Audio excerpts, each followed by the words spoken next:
Warning, the Stone Age Gamer includes a lot of bad language. Cover your mother ears.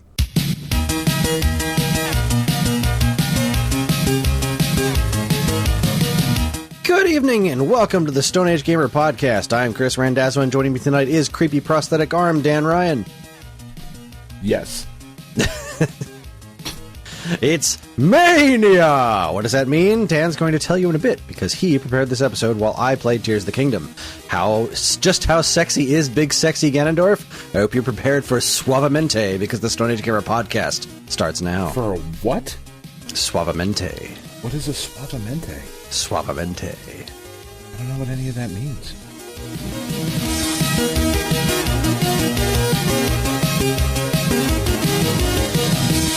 Hi everyone, this is episode 463. It is the week of May 19th, 2023, and Dan, I need to talk to you about how freaking good Advance Wars is.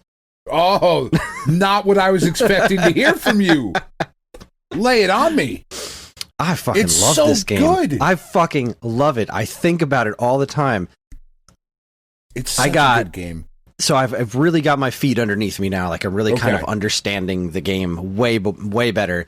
And it was like a couple of days without losing anything. And obviously I lost a lot of troops because that's the way the game works. But without losing any battles. Yeah, the lowest ranking I'm getting is like B's still. But I've got a couple of A's and one or two S's. You know, I'm doing well. I got to Sonia. Yeah. And I aced her first test, right? The first test against Max. Yeah. Where, and like, I never use him because, like, his perk is just not my strong suit. No pun intended. But holy crap, I was so thoroughly stuck. She destroyed me on, what's the girl's name's mission? Max, Sammy? Andy, Sammy, that's it, Yeah. Sammy's mission. I couldn't figure it out. I lost that 5 solid times.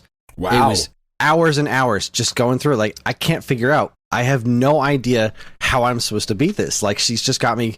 She starts off with way more bases and fog of war is everywhere. I can't see anything. Just completely fucking wrecked me over and over again. Yeah. I kept coming up with different tactics. Like, well, what if I focus all my attention on this island? Or what if I split here and here? Or what if I go over to this beach? And like every time I'd start over with like a new plan, be like, all right, I've got this. I'm going to figure this shit out. And nothing was working.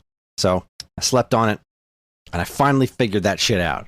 I wasn't getting submarines. I wasn't getting the use of subs and like the battleships. I just wasn't understanding the use because every time I'd play it, I'd immediately start working on getting the bases because that's how you win. You had to get to the first one to get to 16 wins.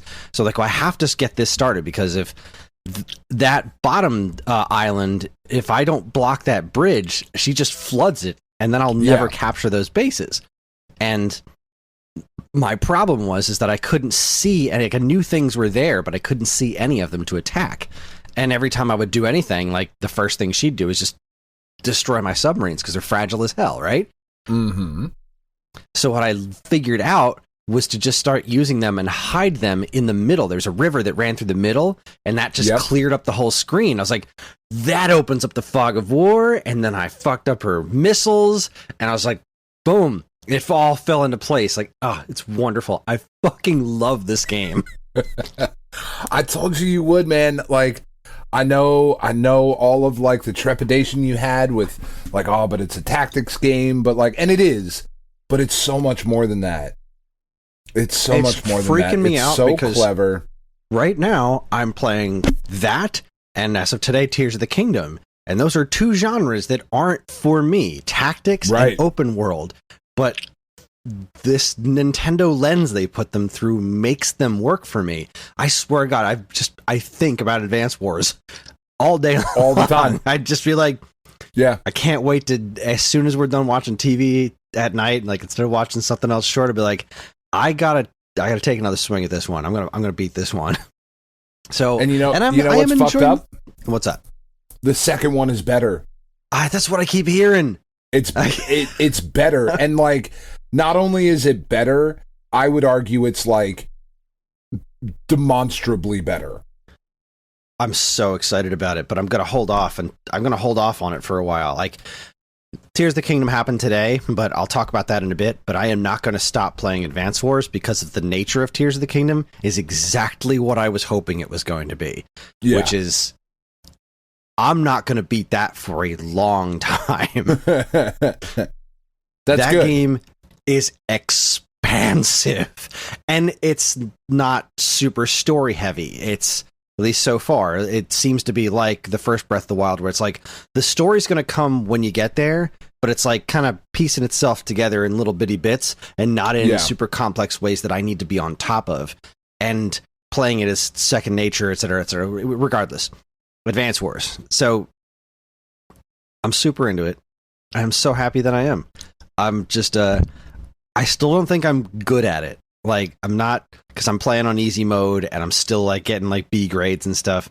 Sure. And every time I finish one, I'm like, I still feel like there's a lot that I don't know, but I'm just having so much fun. And I really hope that I'm not alone. I hope that this game is doing well, because I feel like I feel ridiculous for sleeping on it as long as I have, but I'm also super glad that this is how I'm experiencing it, because of the fast forward isn't in the original one, is it? No. That is, oh my God.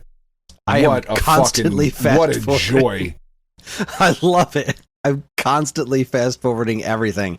I feel like the original one would have, it being on Game Boy Advance and the lack of fast forward, I feel like there would have just been like those little two teeny tiny hurdles that would have stopped me from going any further. Because I remember trying the original one on my original GBA, not an SP, and thinking, this looks neat, but this is going to take me a long time to learn, and then I just never got around to it. And that is how I felt when I started this one up again too, going through tutorials. I'm like, I don't know how I'm going to learn this. Like, I can't wrap my fucking head around this. It's ridiculous. But you've heard me talk about it week after week, my frustrations with it, but it's, once I got over that hump, it's like, shit, this is really, really good. And like, it just, once it clicks, man, it's like, fuck, this is amazing. It is so good. And I actually own one of these, which I didn't realize until I was looking up something today on my Game Eye. I have the, which one is it? I have Days of Ruin. Oh, yeah? I don't know why. I don't remember buying it, but apparently I have it. It's just one of, I think, the most criminally underrated, underappreciated franchises that Nintendo has ever had. I mean, at least here in America. Always fucking, well, yeah. In but Japan, it's been going since the freaking Famicom days. I know. And they kind of fucked it up with like the GameCube thing that came out, like whatever that was. Well, that was a spin-off. That wasn't. That was a whole different kind of game. The Battalion Wars. It should have been Advance Wars on the fucking GameCube. Like, and Advance Wars, I don't know why that name just works so well.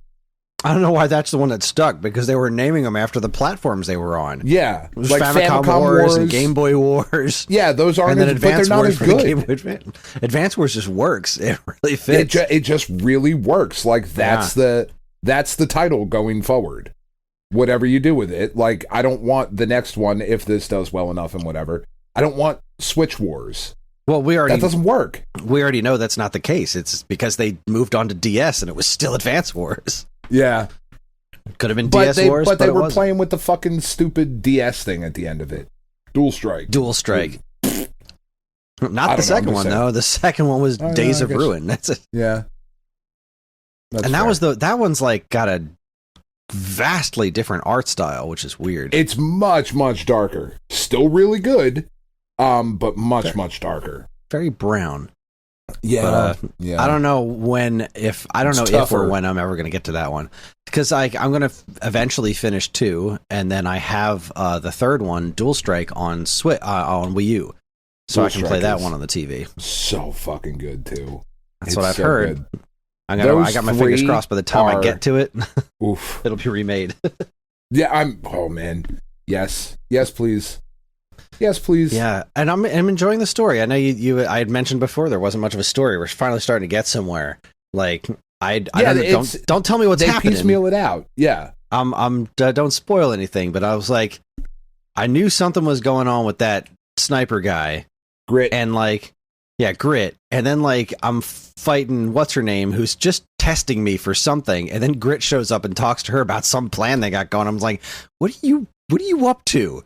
And then she's like, you're gonna face some sort of big, deep, dark thing. I was like, that's what's gonna be on that gray island over there, I'll bet. Because now I'm in the green earth area, and some chubby dude is the next CO I'm gonna fight. And Drake, I guess. I don't know. I haven't really met him yet. That's where I stopped playing, because that was yesterday, and then today was obviously Tears of the Kingdom. Yeah. But yeah, man, I'm fucking 100,000% in Advance Wars. I'm so happy about it. It's so good. That's awesome. And what's so crazy about it too is that there's so much fucking game that is there. Because once you finish with the story, there's all of the battle maps. You just go into Hachi's shop and unlock all the battle maps, and they're just maps to play against the different COs. And you can unlock different COs to use as your commanding officer on those battle maps. It's fucking great. It just doesn't stop. And the battle map creator is really fun.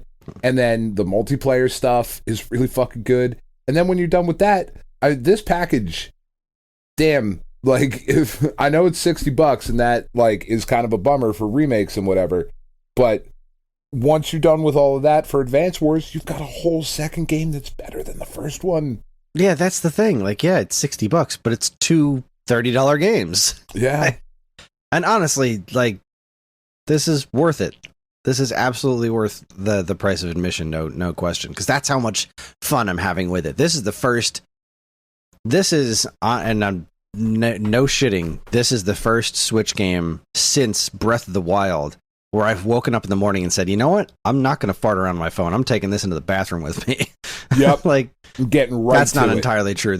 I'm sure there's been one or two other ones that I'm just forgetting, but that's the level of into this that I am. I want to get through this. I want to keep playing this. It is super, super fun. So it is my favorite Switch game so far. I'm glad you're enjoying the remake. Cause like I said, I didn't go back to the GBA one, because I don't have regular access to it without. I guess I could emulate it, but either way, sure. I did actually go back and listen to some of the music, because I'm really loving the music on this remake. I think the soundtrack's really fantastic. And I went back and listened to the GBA ones, and I'm like, yeah, this is pretty good music too, but it has that really washed out Game Boy Advance sound to it. Game Boy Advance music is always so tinny. Very, yeah. So I geared for the speaker it was coming out of. Yeah. No, it absolutely worked during the time that it was out. But right now, going back and listening to it, I don't go back and listen to a lot of GBA music just because of that sound fidelity issue.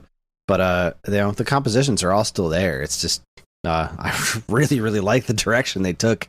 The soundtrack, the animations, everything about this is just freaking wonderful. The updates to the characters, there's some slight tweaks, compared to how they used to look.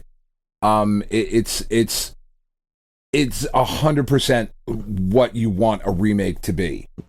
It's got all of the spirit, all of the fun, all of the great mechanics of the original, but it's just updated, and it's updated with love and care, and it's fucking great. It's just fucking great. Yeah, freaking love it. And it's interesting in this year, just kind of projecting out to when we give out the Golden Caveman Awards and all of that. I always give an award for best remake. Is this a better remake than Prime Remastered? I don't know. It's certainly a more thorough one. It certainly we're talking is. We're talking about GameCube to Switch versus Game Boy Advance to Switch. Yeah, I would say it's a. I don't know if it's a better game. We're talking about two phenomenal games, but as far as being a remake, the Prime didn't need as much remaking, It didn't. it just didn't. So. Is it possible that my Golden Caveman Awards this year are going to be Game of the Year, Advance Wars 1 and 2 Reboot Camp, and remake of the year, like Prime Remastered. Like, am I going Switch heavy this year? That's fucking weird. That is fucking weird. I don't know how I feel about what that. A freaking year it's been for games. And it's only May. It's only May. Tears of the Kingdom dropped today. Yeah, like a little tiny game, not a lot of fanfare. No, just not a big dropping deal. nice and cool in there. What is I'm looking at the games I've beaten this year.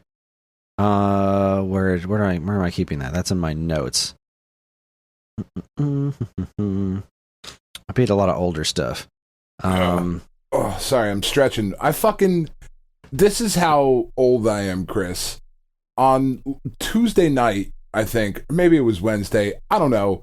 I woke up in the middle of the night at like 1:30 because I went to bed and everything was fine. And I did something to my back while I was sleeping to the point that it woke me up. And I like got up and I stretched it and whatever. And then I went back to bed and I got up again at 2:30 and was like, well, I'm going to go fucking sleep on the floor. 'Cause this is bullshit. And it still fucking hurts. Yeah. Like, I don't know what's going on. I was sleeping. I wasn't doing anything. I was in bed unconscious. And now my life is ruined. Being old is awesome. Oh my God, it's the fucking worst. It's so the worst. It might be my chair. As, I don't know. I think it's just your spine. I think you just need to get rid of it. It's just my life now. I have done a lot of sitting at my chair this week, which I don't do a lot of. I got a project at work in like November that was due yesterday or today. And it was like, we want you to like look at these things over time and like really think about them and put a lot of thought and effort into them. It's not due until like the middle of May. And I was like, well, I'll fucking start it 3 days before it's due then. And that is what I did. So like I've just been sitting at my computer typing away for days. And that might have something to do with it because this is not the most supportive chair in the world, but I do a fair amount of sitting. Like just about in my daily life. I don't know, man. It's fucking weird. Yeah, I've done a lot of work on the next script for Zelda games. What games videos I'm doing. So just to kind of put things into perspective, let me get the numbers out here. Let's see. The Zelda 2 script, the episode 2, was 3,282 words. Not sound that many. 3 is just shy of 4,000, and I still have 2 games to write about. That sounds better. I mean, one of them's Ocarina of Time. There's so much. It's since the whole point of these videos is putting them in historical context. Sure. There's so much goddamn historical context to Ocarina of Time. Like, it's freaking ridiculous. I gotta cut something out. I'm definitely gonna. I'm still in the word barfy phase. I'm still just throw it all out there. I just tomorrow, not tomorrow. It's Friday. Monday, I'm gonna have to do some work on paring this down. But I also did want to talk about Shadows Over Loathing again because that's also fucking brilliant, and I do feel like it is definitely getting overshadowed a bit because Advance Wars and Tears of the Kingdom. Yeah. But really, it's so fucking good. I'm not even really working on the main campaign. I keep getting sucked into side quests because they're so interesting. I had to get out a freaking pen and paper to solve a murder mystery. I went to this awesome. This hotel, and it was a hotel for salesmen, and there was a murder there. You go into a room and you pick up a rug, and there's like a giant pentagram, and there's a gigantic pool of blood on the floor. And all right, like you do. So clearly, it was the guy who's in the hotel who sells occult things.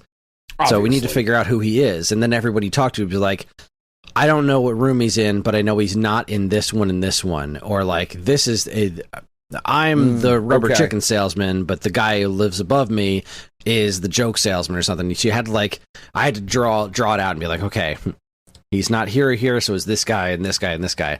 And it took me a little while talking to everybody, kind of piecing it all together. And then once I did, I confronted the occultist, and he was like, well, I was like, it was this guy sells occult things. And he says, well, yeah, I do, but that's not one of mine. And I kind of playing the pacifist role in this. Yeah. So I said, like, you know what? Knowing this game, I'm going to agree with you. And then the guy who sells joke products was like, it definitely wasn't him. It was me. It's rubber blood. It was all an elaborate practical joke. And then he goes and rolls up the rubber blood. Nice. It leaves. What the hell? Oh all my stick god. Figures. Yeah, all stick figures. This game has made me laugh so friggin' much every single time I play it. And I'm definitely my least favorite part of West of Loathing was the actual RPG fighting. Like, sure, it's fine. It's just not really engaging. It's not bad, but it's not like, God, this is boring. But it's like, it's not really interesting. Like, it's not Chrono Trigger or anything like that, or Mario RPG that like really gets involved. And I never really realized that there was a pacifist method in the previous game, but they kind of make a little bit more of an upfront point of it being an option when playing this one.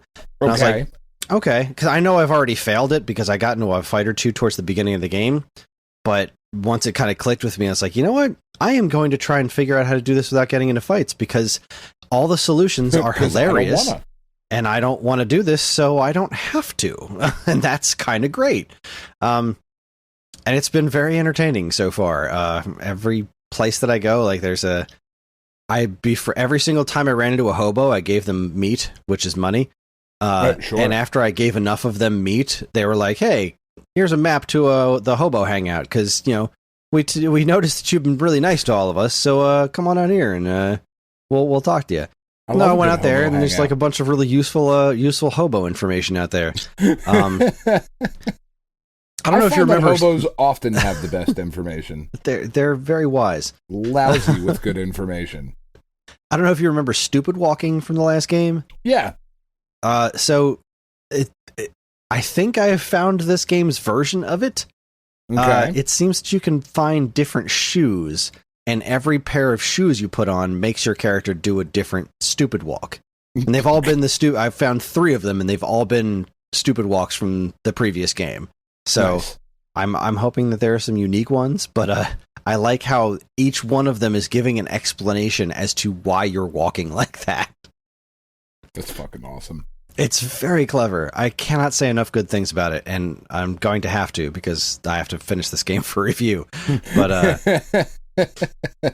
because they're making me fucking. Yes, they are. They are paying me to do so. But it's really freaking good, and don't sleep on it. It's super funny and wonderful. Do you want me to go into Tears of the Kingdom, or do you want to talk? No, I mean I've been typing for the week. That's what I've been doing. That's my week. Like, feel free to just tell us how disappointed you are, how overrated, or you know, how in love you are. Which of the two? It's definitely the latter. I'm definitely in love with it, and I am. So I played it for. You know what? Let's find this out, because I can actually do that.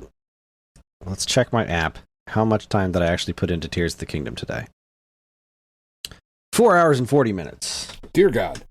It's not that much. It's really not. I took it really, really easy today. It was a very chill day. It was gorgeous outside. I walked to get lunch because Karen took the car to go to the beach with a friend. Yeah. I was just like, I had the house to myself. Took my time eating lunch. Just chilling. Had a good time. I went to Five Guys for lunch and walked back and watched the next episode of Star Wars Visions, which has been great. Yeah, so like just shy of 5 hours of Tears of the Kingdom, and I have done a lot of meandering. There's definitely a lot of like, all right, well, that's where I need to go next. But what's over here? But I'm not gonna. I'll get there. So like it starts off super creepy, like that trailer they did years ago with like dead Ganondorf. That was definitely him. Like that's the whole intro, and you play through. Like, so you save the day and got rid of Calamity Ganon, and then like people start getting sick because there's just like fog or something going through, showing up and like occasionally making people sick. It seems like it's coming from underneath the castle. So you and Zelda are going underneath the castle, and there's all this like super evil looking fog getting thicker and thicker, and like Zelda's she's fucking nerding out about this because I don't know if you didn't get that far in the last one, but Zelda's a huge nerd in this continuity. So like the Guardians and everything, that was her thing. She found them and like reprogrammed them. It's like, this shit's awesome. If I press this button, they're gonna do this thing. And then she was like super heartbroken when they got taken over by Ganon's evil power and everything. But like, she's a big fucking nerd. So like, this shit's looking dangerous, and she's just like, let's keep going. And I'm just like, this is we should have a lot of people with us because this is going to go poorly. And she's like, nah, I'm good. I got you. Let's go down this tunnel. So, all right, here we go. And like the Master Sword starts glowing, and I'm like, this is going to go poorly, Zelda. This is a bad plan. But then she gets down to this big old room, and it's got all these murals all over the wall. And they're depicting at least this timeline's version of the imprisoning war, which was in the instruction manual for A Link to the Past. Yeah. Which is pretty fucking cool, because I just made a big stink about it in one of my Zelda videos the other day. And like they start showing the murals, and I'm like, is this? And then like she just flat says, this is depicting the imprisoning war. I'm like, holy shit, I just made a big deal about this. I feel like a genius. I'm the fucking best. This is awesome. I'm so smart. Yeah, man. So this is all very interesting. And then some of the mural is covered up by falling rocks, and there's a cave.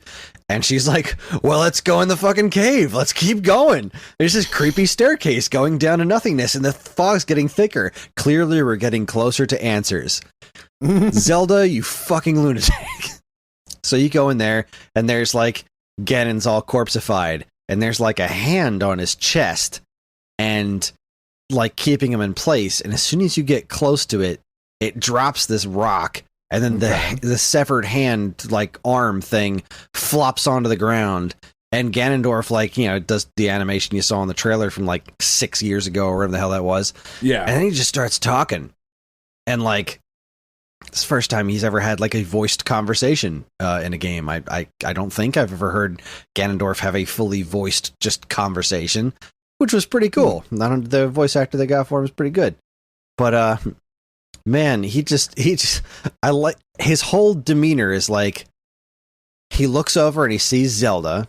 Right now, this is a version of Ganondorf. He's never met this version of Link and Zelda, but like Ganondorf's thing is like he's always the same dude getting revived and stuff, whereas Link and Zelda are always reincarnations.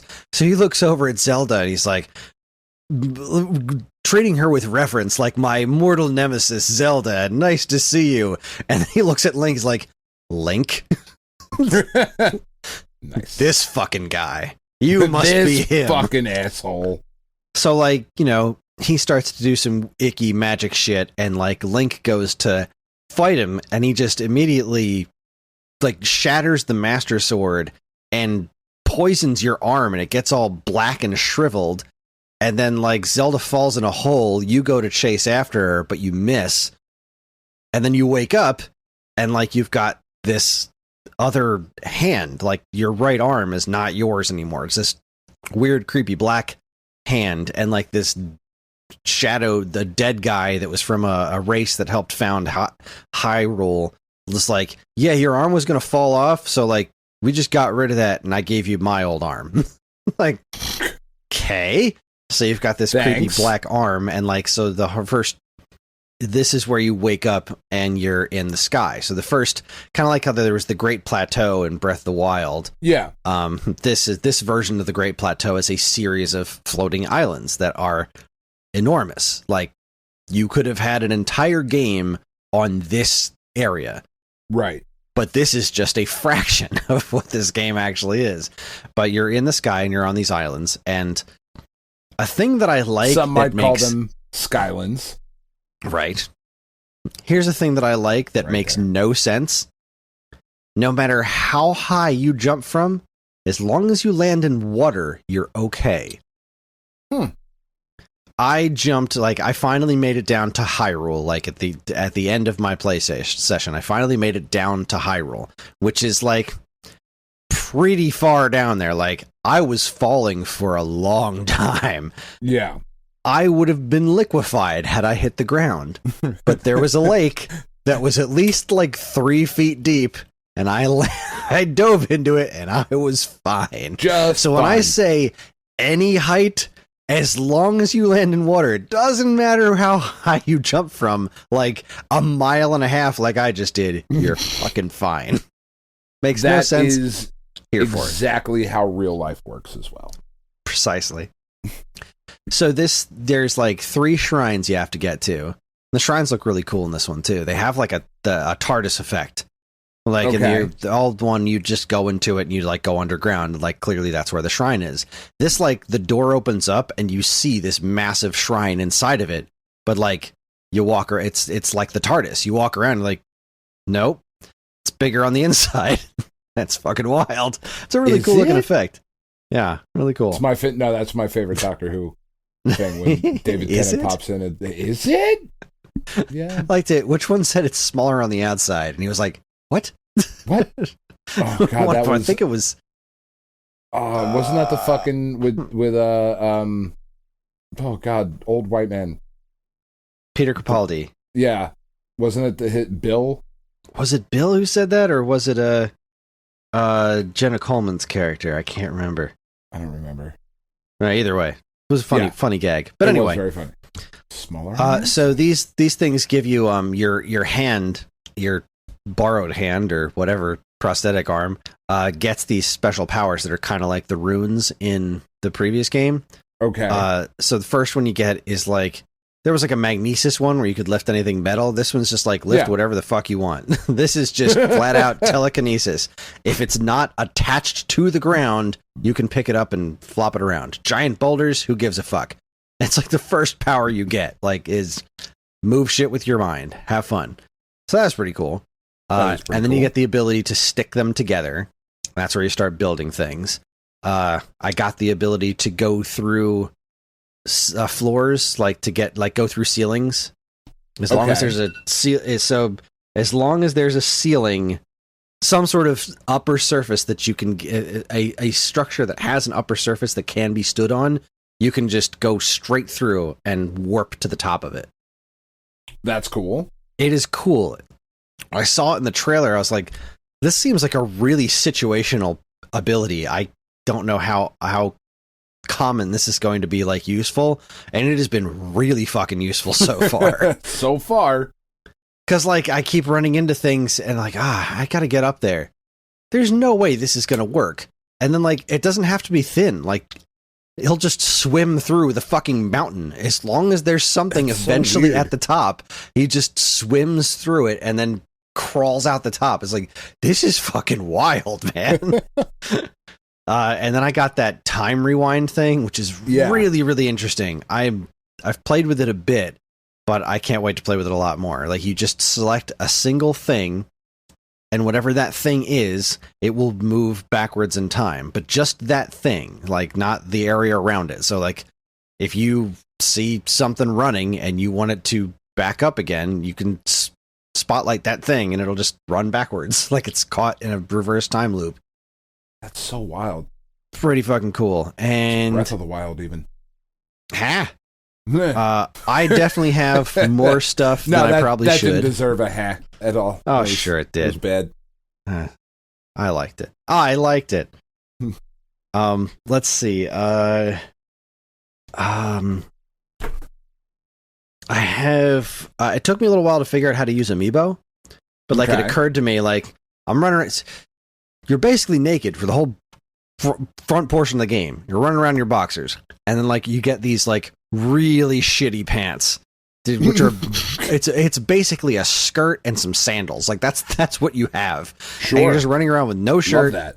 and like a skirt and some sandals for way too long. And I'm like, amiibo are a thing. So I looked up online like how do they work, and a bunch of them can give you clothes. I'm like, oh, it's all the old Zelda amiibo. And I remembered for Breath of the Wild, I bought amiibo cards like that somebody made on eBay. So I have just to scan them. Just to scan them for like every Zelda amiibo, minus like the 2 new ones that have come out since. Yeah. So like took me a while to find them again because I didn't imagine I'd ever really need to use them again.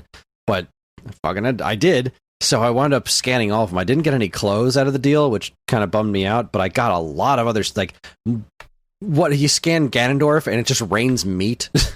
I scanned the Ganondorf and like 20 just steaks just fall out of the sky. Like, wow. Okay, cool. Got a bunch of meat. This is great. I'm attached it to some arrows. Let's load up the meat arrows. I shot there's your episode with title. It was going to be MAY-nia, but I think now it has to be load up the meat arrows. Oh, that could have been your intro. You better go back and re-record it. Load up your meat arrows, because load up your meat arrows. Age Gamer podcast starts now.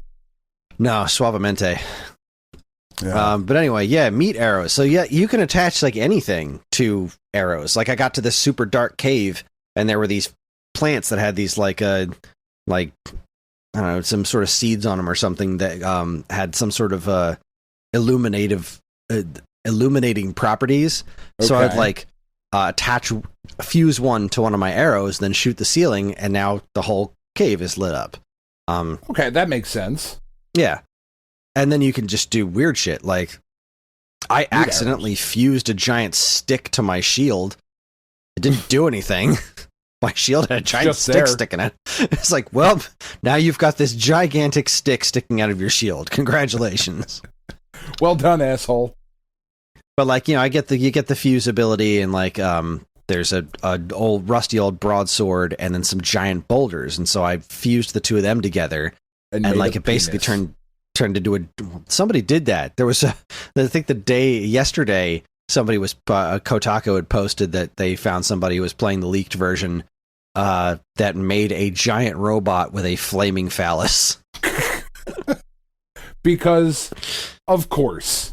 If you give the internet a canvas, no matter what that canvas is, they will use it to draw a dick. Yeah, 100%. It's 100%. Truer words have never been spoken. So I fused this, you also get the hilt of the Master Sword, which I promptly just broke. So I swung it around. I was like, well, it still does damage. I swung it like 6 or 7 times. Then it was like, this is done now. Your Master Sword is out of energy because, like, you know, it's shattered, but you pick up the destroyed, corrupted hilt of it. And that was a really neat callback. The whole point is like you're trying to get into the Temple of Time, which is where Zelda is, but your arm has some sort of evil in it, so it can't open the door. So you go to the 3 shrines to get these like cleansing things or whatever to get the evil out of your arm. When you finally open it up, Zelda's like sort of there. She's like floating and kind of invisible. She's somewhere else. Okay. No idea where that somewhere else is, but she like takes your hand, gives you another ability, and then like takes the Master Sword somehow. Like it goes to wherever she is. So she now has the hilt, and then she says, Link, you have to find me. So I don't know where she is, but that's when like I go back outside and like a dragon swoops through the clouds and clears them up, and it's basically the game says, all right, there's Hyrule, go on down. Yeah. I'm like, but I don't have a glider. How am I going to go down there? Gonna jump and hit this so water. I fucking jumped, and I was like, oh, there's a lake nearby, and I'm alive. What the fuck?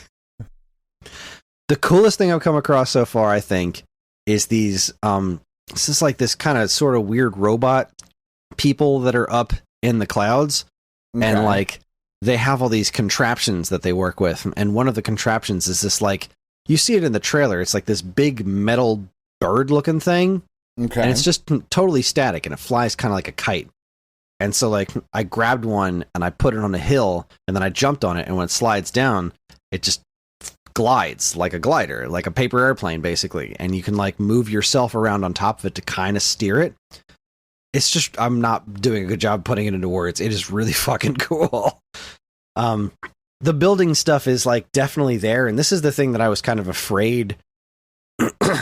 I was afraid the game was going to feel like, all right, now you do it. You know, like if you, if you go into a lot of the open world things, or even game maker kinds of things, they always feel to me like, all right, you do it. And this is like more like, okay, we have built this like a Zelda puzzle, but you can also do all kinds of other shit if you want to. And those things will do interesting things and help you in your quest, but you don't have to do all that stuff. Like, you don't have to build robots with flaming phalluses. You can just build a raft. You don't have to? It is not a requirement, at least so far. And that's what's making me super happy about this, is like, I was afraid that this was going to jump into this territory of like, I'm going to need to build some weird shit in order to get from point A to point B. But it's going to have to be Guardians of the Galaxy 2. I'm going to make some really weird shit. I'm going to make some weird shit. But no, it so far it hasn't been. Like, I've definitely gotten a few things wrong. And then like, there was this one puzzle where there was like this metal hook. There was like a bar going across, and then there was like a metal hook. And I was like, all right, well, what if I attach? Maybe I can put the hook on there and I can ride it like a zip line. But that didn't work.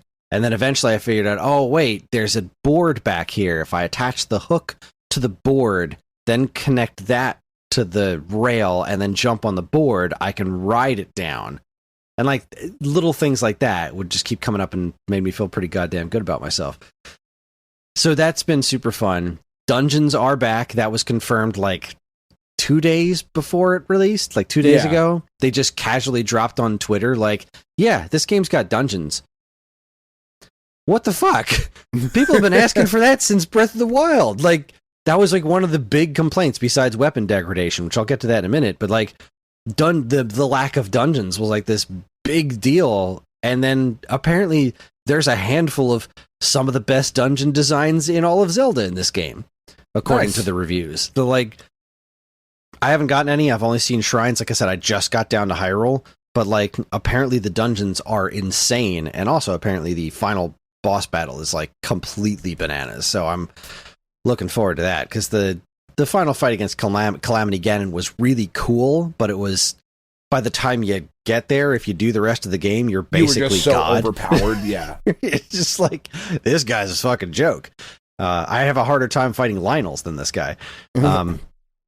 But so weapon degradation, it hasn't really come up much yet. Like, shit's been breaking, but I've mostly been fighting with sticks, and like, there's so many weapons everywhere that it hasn't even been vaguely a problem. But I also have barely done any combat yet.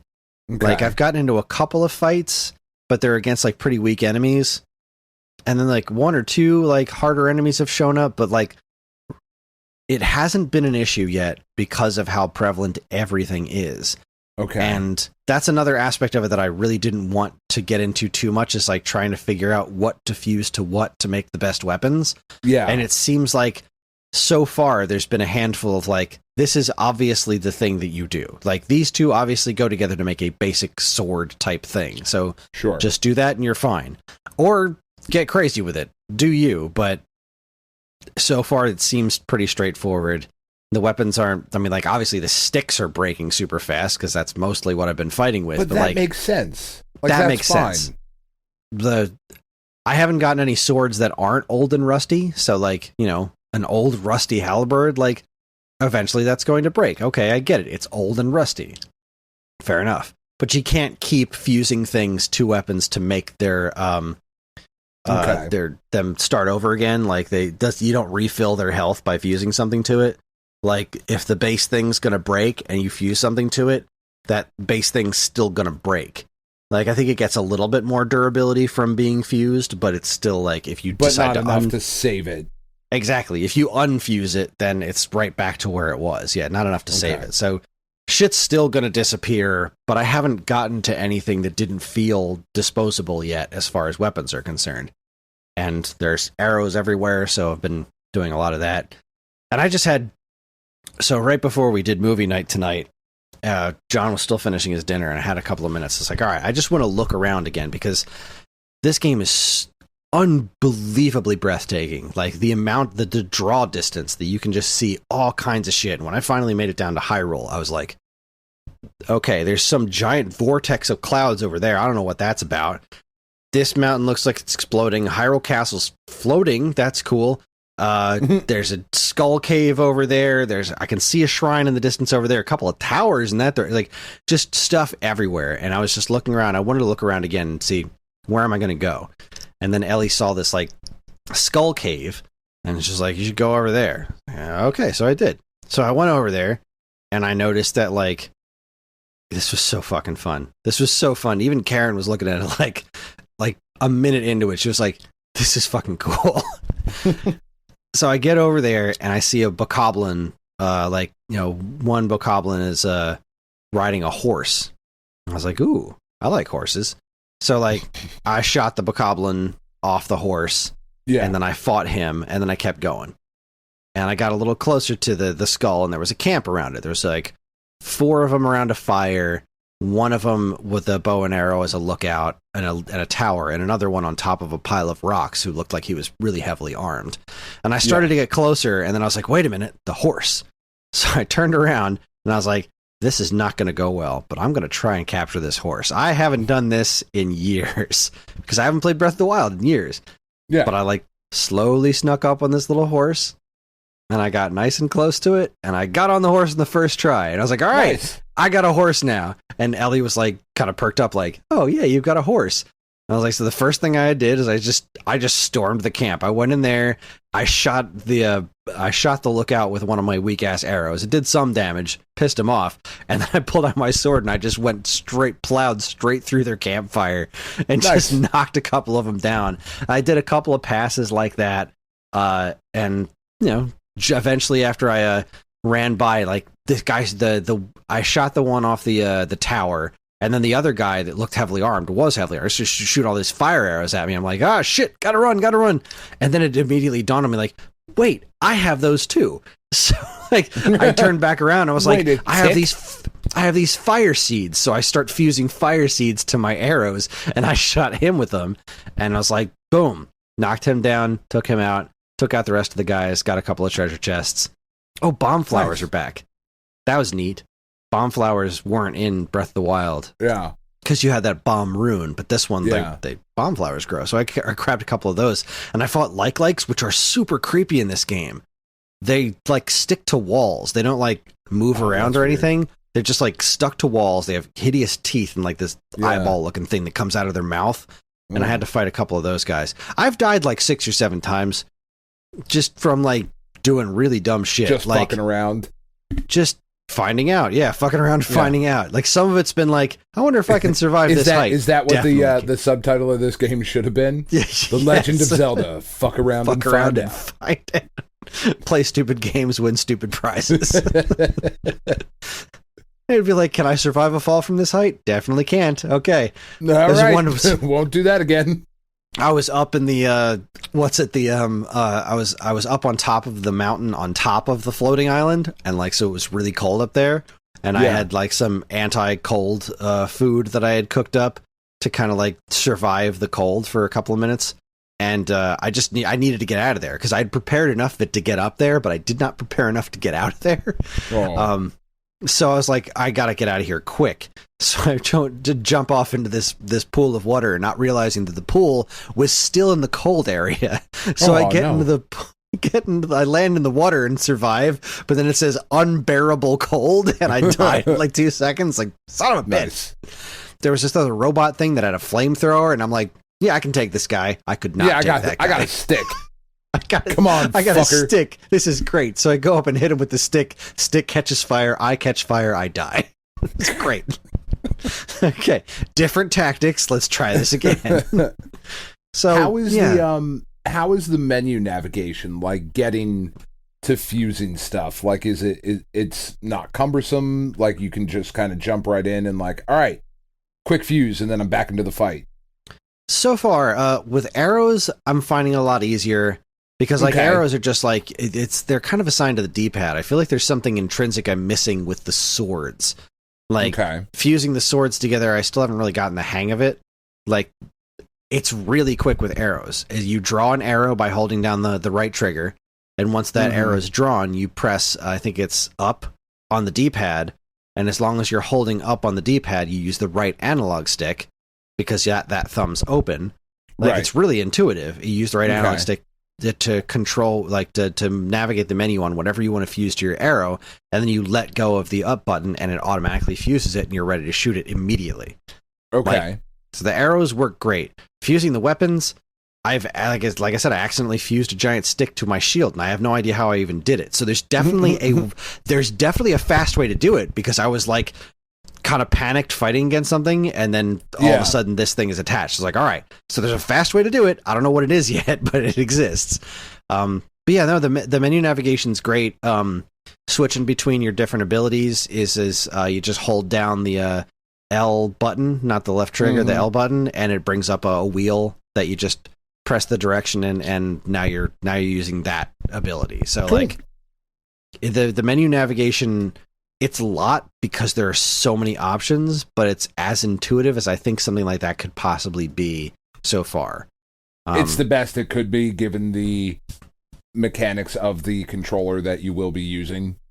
Yeah, I mean, like, unless the controller had like 13 more buttons, I don't see how it could possibly, and then you would still have to remember like what all those things do. So yeah, this is clearly a game that was made by a lot of people for a long time. Like, I understand why this thing's been delayed a bajillion times, because you can see it in every single area. Like, just looking at it, that open field, and then thinking to like my limited time with something like Red Dead Redemption, or even Grand Theft Auto.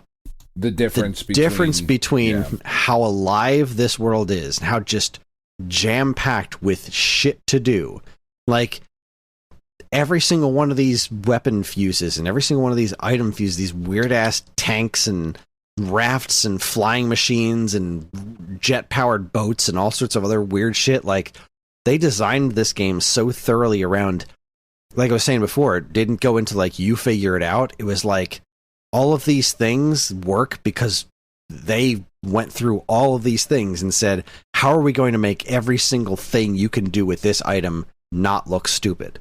Like, even if it looks ridiculous, it's going to look like it works. And it's the insane amount of detail is put into this. Friggin', this was definitely worked on by Monolith Soft. They updated their website again. Right. And, like, somebody had said earlier, like, what the hell are these guys going to be these guys going to be able to do if they get their hands on like PS4 level technology, not even PS5? Because like the technical proficiency of this game is fucking bonkers. Like, I'm not going to say it runs flawlessly. Like, I was carrying a stack of boxes that I fused together for absolutely no reason than to see if I could. I like in order to save weapon degradation, I break boxes by picking them up with telekinesis, bringing them up way up into the sky, and then dropping them down to the ground. Yeah, that makes sense. It makes sense, and it's really fucking funny. So, like, yeah, you pick up a bunch of weird shit and move around, and the frame rate stutters a little bit. But, like, when I went from the Sky Islands down to Hyrule, it was seamless. It was like, what's that game? No Man's Sky. Like, it didn't like fade out and go to a loading screen or anything. It was just like, you can go from, apparently there's a whole underworld too that I haven't even sniffed yet. But you travel between all these different areas completely seamlessly. And it's nuts because, like, this is the fucking Switch we're talking about here. Yeah. Like, I know it's not an Atari, but it's not a super powerful system. And this game is so impressive. Like, I really didn't imagine that it was going to be as impressive as it is. And when I started seeing the reviews up yesterday, where they're just kind of across the board, the reviews were like, I cannot believe how much better than Breath of the Wild this is, because Breath of the Wild was a fucking masterpiece. Like, yeah, this is insane. And like, yeah, this is why they kept all this shit under wraps for so long. Like, 'cause they poured their hearts into it, and you can just see that from every aspect of the game. I cannot wait to play more of it. But like I said, it is fucking enormous. And there's so much shit to do that I am in no rush to finish this game. That's awesome. I'm just gonna take my goddamn time. I'm gonna play it every second that I can, but I'm also going to finish Advance Wars, and I'm gonna finish Shadows Over Loathing, and August Sea of Stars is coming out. So like, so you got to be done by August. That's like my year, basically, because there's that fucking Double Dragon games coming out. You know, like there is so much other good stuff coming out. I mean, that's a one. Yeah, you know, one or two playthrough, session playthrough. I mean. But still, you know, stuff's happening. There are games coming out for like the gimmicks getting re-released pretty soon. I'm gonna play Trip World when that comes out. I can't freaking wait. I've always wanted to play that game. Like, there's a lot of stuff coming out this year, and I'm okay with that. Like, I was really kind of expecting.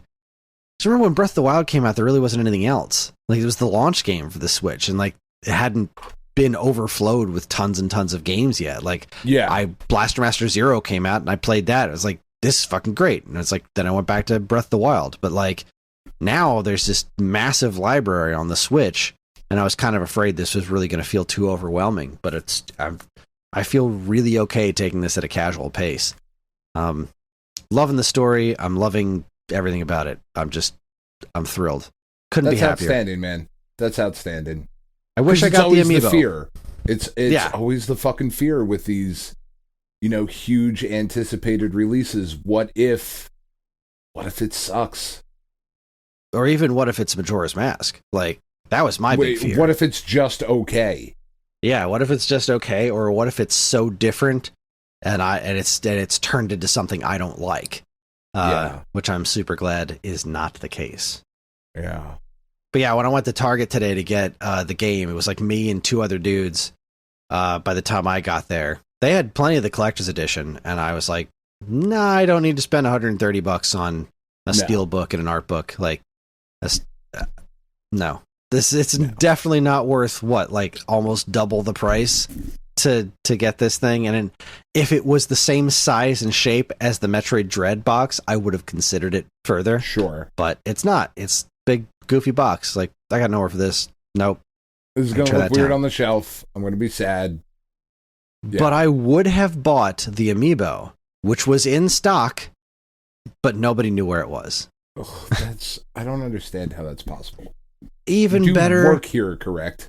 Even better, nobody had any interest in looking for it. Like, we were all like, here it is on the phone. It says it's in stock. Here's your flyer that says it's available today. And like, it'll make it out on the sales floor today. We just don't know where it is. It's in what we're ready to buy it, and your ad says it's here. Could you go look for it? Can we please buy it? Oh, we already looked in the boxes. We couldn't find it. Somebody's coming in later this afternoon. He'll know where it is. Well, okay. All right. Look. Target. Look, let's talk. You and me. I understand that you are not a video game store, but you kind of have to understand, like, when I go in for a smaller release on release day and it's not out on the sales floor, okay. I don't like it, but at least I can understand it. I don't. But this is more gregarious in that way than I am. This is a big fucking deal. This game is not a small release. This is going to make you a lot of money. You need to be ready to have this game on the sales floor when you open the next day, because there was a line of people at the door ready to buy this game and all of the accompanying bits as soon as you open. But they're not going to come back to you to buy that controller or the amiibo later. They're going to go outside and they're going to order it from another store, because they're not going to come. Go over to GameStop. If GameStop was open, I would have. But that's the reason I went to Target, because they're the ones that are open the earliest. But like, Best Buy doesn't open till like 10 or 11. GameStop doesn't open till noon. It's like, okay, but GameStop did a fucking midnight release for this last night. Yeah. Like, this is a big deal. I'm kind of surprised you didn't go to that. I'm too fucking old for that. I thought about it. I really did. And I thought, wait a minute. I'm going to go out there, get the game at midnight, come home and play it. No, I'm not. I'm going to be way too exhausted. I will be miserable. I'll just drop the kids off and go to Target and buy it as planned. And then that'll be the way it worked. And it did. It worked out great for me. But like the fact that it's a regular thing with this Target, like with new video game releases, they're just not ready for them the day they come out. It's a regular thing what was with every store, though. It's not just that Target. Yeah, it's not. Just, and I know this makes us sound like old fucking men. I know that it does. But it's just, I go into the closest thing to me is a Walmart. So I will go into the Walmart because we need milk or we need cereal or we need whatever. And I will go into that Walmart and I make the loop every single time through the toy aisle to see if any of the new shit is out. And it never is. And over to the entertainment electronics collectibles area to see if anything new is out there. And when I tell you that for legit, the last 6 or 7 months, the same 8 NECA figures have been hanging in this Walmart. It's legit the same 8 figures. There's 2 Doc Browns, there's 3 Frankensteins, there's like 1 T-1000, and like just 2 other random like Ninja Turtles, and like I think the Splinter and Shredder 2-pack. And that's it. That's it. That's all there ever is. There's no, like, there's not even evidence of, like, something had gotten stocked and then resold, because literally nothing has ever moved on the pegs. It is in the same spot every single fucking time. How is that possible? They're understaffed. Everyone's understaffed. But fuck off with all that. They shouldn't be. Buy that. I don't buy that shit at all. I don't. I don't want to order shit online. I don't either. Like doing it. I like going to stores and picking the thing up. And then you have the thing. Like, I don't have to wait for it to show up in the mail. Right. I go to the store because then I can grab thing, take thing. Now I have thing. Thing is what I wanted. Now I possess it. Fucking the Batman, the Flash figures that McFarlane did. There's a Batman 89. There's a Michael Keaton fucking McFarlane Batman. And I have not seen in my area any fucking Flash merchandise at all. That movie is coming out soon, right? Like, very soon? Nothing. The Guardians of the Galaxy movie just came out last weekend. That was fucking great. I didn't see it. Not yet. I'm going to see it Tuesday because I have a day off of work on Tuesday. But the Guardians movie came out. The Walmart that I have to go to get shit. Flash is in 35 days. Yeah, Flash is 35 days. Where's the product? But the Guardians of the Galaxy movie is out. There's a whole line of Marvel Legends. Nope. Not even a shelf tag where, like, they had them and some sweaty fuck came in and bought all of them. Like, that's not even there. They just don't. And every time I go, there's an older Chinese lady that works in the toy section. And every time I go in there, she's, like, slightly moving things. Just, like, to, like, the front of pegs. Nothing ever gets restocked. It just gets moved up a little bit. It's very fucking weird, and it's very frustrating. But it's everywhere. It's so strange. Because even if you are understaffed, like, you and I can speak on this because we have both done this job. It's not hard to put shit out on the floor. You don't need a whole fucking team of people. You like 2 dudes. That's it. You'll be good. Whatever was it at Toys R Us? It was you and me. We put shit out. Like, I don't know. It's fucking weird. I know it makes me an old man, and I hate that, but it is what it is. It is indeed what it is. I agree. Well, I'm done. All right. I don't have anything else. let's take a break because we got 64 games to get through. Fuck. Yeah, it'll be all right. I think some of them will be quick. I think it's going to be interesting, but we need a break because in addition to being an old man about that shit, I gotta go get some ibuprofen for my back. Okay. So maybe some Tiger Balm. I don't know. Maybe we have that upstairs. Some icy hot. Well, while Dan goes and fixes himself up, we'll take a break. You're listening to the Stone Age Gamer podcast from Geekade.com. Stick around.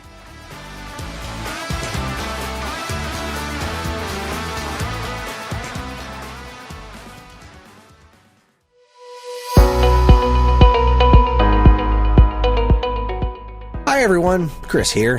Podcast listening is free, but podcast creation is not. That's why the Geekade Patreon exists. In an effort to help us pay the bills, we've got a Patreon page set up where you can gain access to our monthly podcast topic schedule, get early access to many of our shows, and more. If you'd like to help support Geekade and keep these shows running week after week, head over to the Geekade Patreon page, linked in the show notes of this very podcast.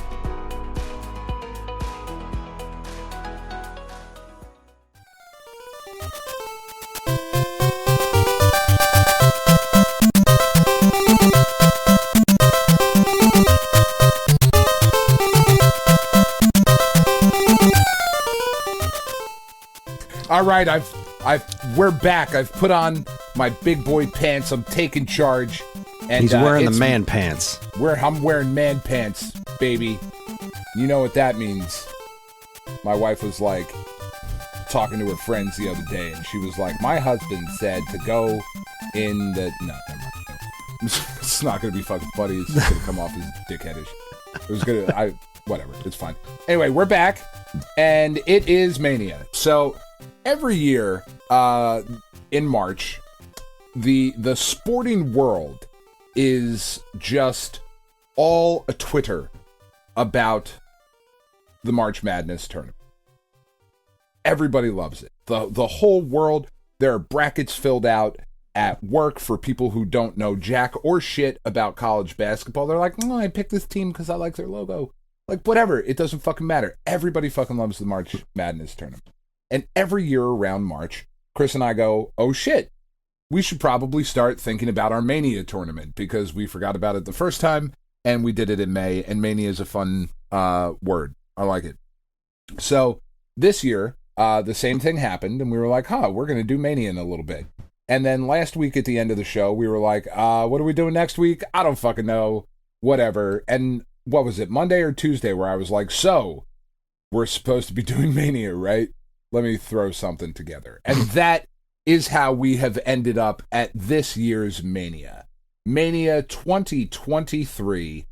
So here's what I've done, okay? I thought this would be interesting, and it's either going to be an interesting conversation that Kris ends up having with himself and by proxy all of us, or it's going to be really stupid. I have taken IGN, because I wanted a somewhat reputable website. So I have taken IGN's list of top 100 NES games. And I have taken the top 64 of IGN's top 100 NES games. And I have put them into our bracket. So game number 1 was the first seed in the Northwest region. Game number 2 was the first seed in the Northeast region. Yada, yada, yada. Okay? That's how this is broken down. Now, what Kris is going to end up doing over the course of these next 2 episodes, though, and he is just hearing this for the first time as well, is he is not going to decide which of these games is better, as in which game is a better game. We are judging these games solely on their soundtrack. Fuck. Okay. So I think this is going to lead to some interesting conversations, maybe not necessarily in the first round, because there's some just very clear winners in a lot of these, just with the way that the bracket happened to fall. But I do think we will eventually get to a point of there being some interesting conversation. And usually how we do this is I have my friend Rob be the tiebreaker.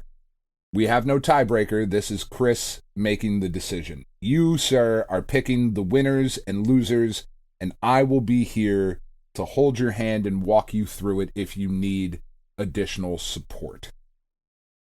Are you ready? Yes. I think you are. We're going to find out, because if not... We're about to find out. It's going to be an awkward 2 weeks.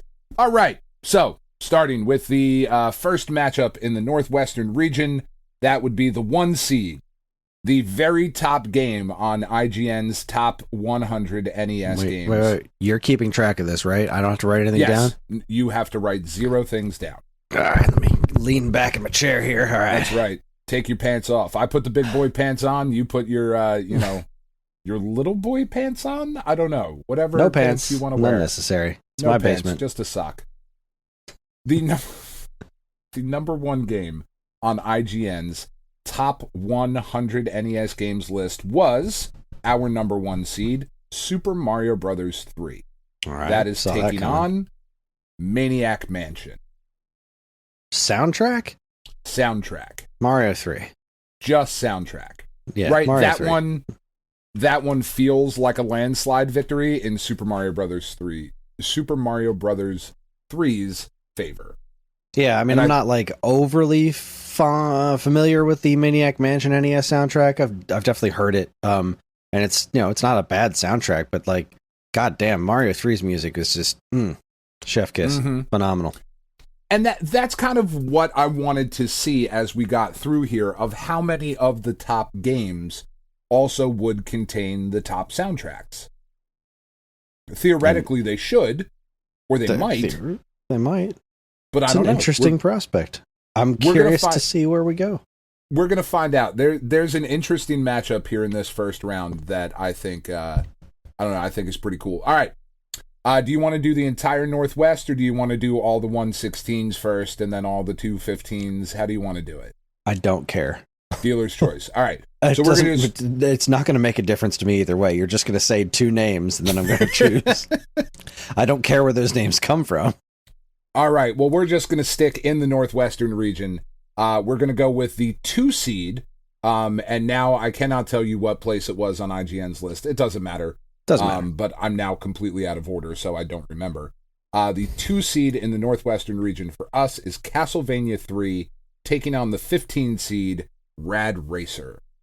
Fuck, Castlevania 3. Right? Look, no offense to Rad Racer. The 1 and 2, the first and second songs in Rad Racer are great, but like Rad Racer in total has like what, 4 songs maybe?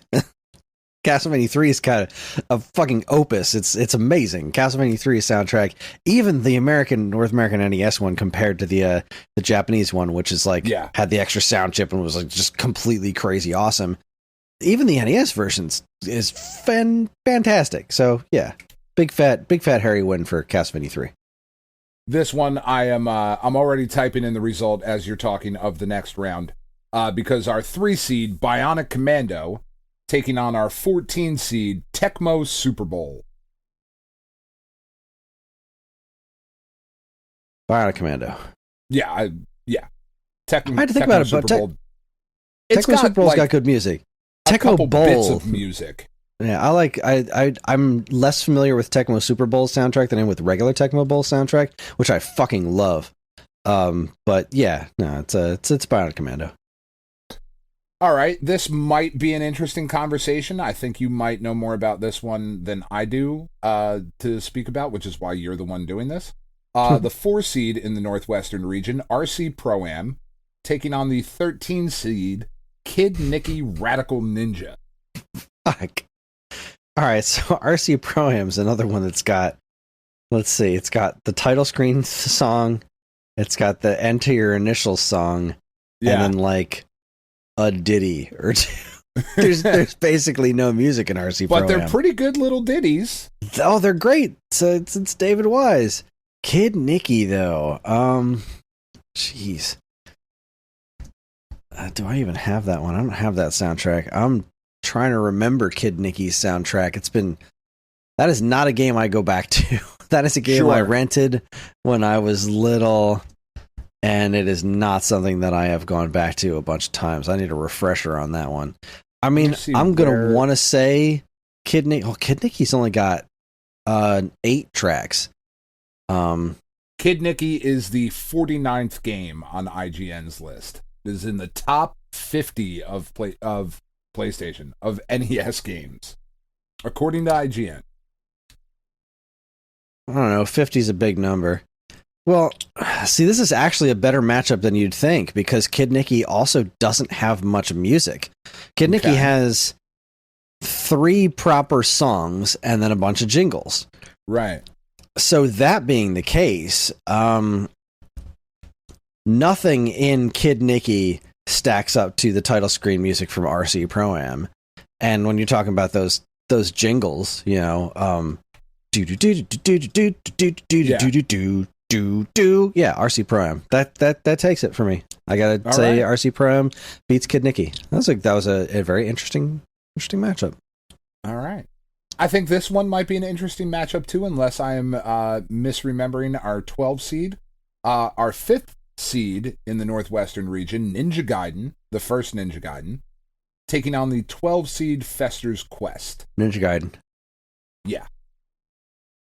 Fester's Quest's neat. It's Jesus, that Kodaka, that might be Naoka Kodaka, who I love. Yeah. I love Naoka Kodaka stuff. Fester's Quest. Am I right? Yep, that was Naoka Kodaka. Great soundtrack in Fester's Quest. But Ninja Gaiden's a fucking masterpiece. It's really good. Like, I bought that one on vinyl. Like, the Yeah. soundtrack to the original Ninja Gaiden is spectacular. That is something that I will regularly listen to. Fester's Quest is very good, and it fits its game very well. But I don't think it has anything on... at least not to my not on Ninja Gaiden. And I want to go back and listen to some of the Fester's Quest. Like, yeah, I mean, it's good. It's solid. It's solid Naoka Kodaka, but it's not even like top tier Naoka Kodaka. Right. Like, it's cool. Yeah, but like the Ninja Gaiden is a sneaky threat to win the whole thing. Oh my god, it's so good. I go back and forth on whether I prefer the first games or the second game's soundtrack, to be perfectly honest. But yeah, Ninja Gaiden has one of the best soundtracks on the NES. Now, if we were talking Ninja Gaiden versus Blaster Master, I'd have to put a hell of a lot more thought into that. But that's not the Kodaka piece that we're up against here. Fester's Quest, at least not yet. Fester's Quest is interesting, but no, that's Ninja Gaiden hands down. Well, and this is really fun for me because, like, I'm seeing what next week's matchups are, and it has already gotten way more interesting to me. So, all right, we now go down to the 6th seed in the Northwestern region, Zelda 2, taking on the 11 seed, the plucky underdog here, but perhaps a Cinderella story, Kris, in Teenage Mutant Ninja Turtles 2, the arcade game. Oh, fuck, Turtles 2. So Turtles 2, super interesting. It's a really solid soundtrack. It's a really solid conversion of the arcade soundtrack. Zelda 2 though, see, Zelda 2's got this is a really tight one. This is, right? The trouble with Zelda 2 is that the compositions are amazing, but the actual instrumentation I find to be a little too shrill for the game's own good. But like, was it Akita Nakatsuka? What's the first name? Nakatsuka's his last name. Who did the Zelda 2 soundtrack? Akito, yeah, I was right. Akito Nakatsuka did the soundtrack for Zelda 2. Did like some really amazing work. Like that overworld theme is great. The title screen music is great. Especially since we're talking the North American one, right? Because the Famicom Disk System one had some different music in it, and I think some considerably less impressive music. But that battle music is like so good. But then again, like Turtles 2, the arcade game, has really good music in it. Like, it's got better boss music than Zelda 2 does. But jeez. See, I was right. This was a good idea, I think. This was a good idea. No, you win. Okay. This is a good idea. Right. Let's see. All right, so Turtles the arcade game is a much bigger soundtrack. Considerably larger. I love this boss music. That's the thing that I think of when I think of this. But then like you get to like Streets of New York, it's a neat tune, but it's a riff on that Teenage Mutant Ninja Turtles cartoon theme, you know? Right. When we're talking Turtles in Time, I feel like that would be a different conversation. That's also Super not Nintendo on this list. Yeah, that's Super Nintendo. That's a different platform. I think I have to give it to Zelda 2 just because of how many songs in Turtles 2 the arcade game are. I mean, this has all got that great Konami house style to it. Like their snare drum, their specific snare drum sound, their specific instruments that they use in a lot of their work. But it's just not as interesting, I think, overall, because like when you think about Zelda 2 is almost nothing but heavy hitters. That castle theme, the palace theme. Yeah. Come on. That's like, that theme alone is better than any single song in the entirety of Turtles 2. And then the final palace theme, like, again, just out of control good. Save it. Yeah. You're going to need it for later rounds. Save it. Okay. Yeah. You're good.